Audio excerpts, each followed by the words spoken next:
Hey everyone, it's Suzanne from Anna's Flowers, showing everybody how to make a spring floral arrangement.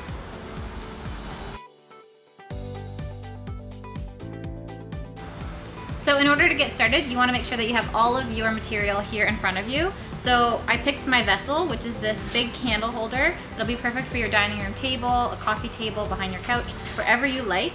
And I strapped it onto some floral foam. All of these ingredients we sell here at Anna's Flowers. I also have wire cutters to cut the wire and to cut all of your florals. So here I have a large selection of all the different silk florals that I'm going to use. For instance, this is going to be an Easter one, so I found some Easter eggs, some pretty pink florals to fill in any gaps. It's really cost effective to use moss. And then of course we have a glue gun. So I'm going to show you guys how to get started.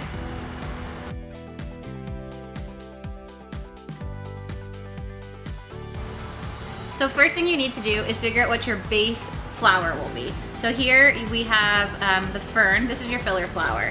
So you could use ferns, grasses, magnolia leaves, whatever you like. Here we're going to use the fern. And then all you're going to do is you're going to stick it in.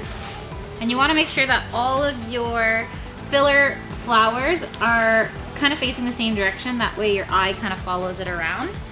And then you're going to add smaller pieces in between, just to add a little bit of a contrast.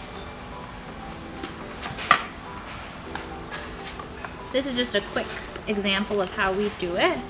And then your focal plant, which we have a peony here, will be your last piece that you're going to add to your arrangement, and it's going to lay on top of everything.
So this is the end result in the Spring Centrepiece. A couple techniques that I used throughout the video. I added a little bit of moss throughout just to fill in any little gaps that you may see. Like I said, it's an inexpensive technique to use, so you don't have to use just florals throughout. Also, when I was putting in the silk florals, I made sure that I glued all the stems so that when it went into the floral foam, there's no chance that it'll pull out over the years. That way the longevity is much longer. Also, when laying the ferns, that bottom coat that I said of your filler plant, a lot of times because you're going around a square base, the fern didn't want to lay flat, it wanted to stick out. So what I did is I made these little bobby pins. All it is a piece of wire, and then I cut it about the size of your finger, bent it in half, and then I just glued the tips and I stuck it onto the fern, that way it would lay flat. So here's my fresh centerpiece. It is going to be for sale at the store, but if you want, come in, ask us. There's lots of girls that can help, and I hope you learned something.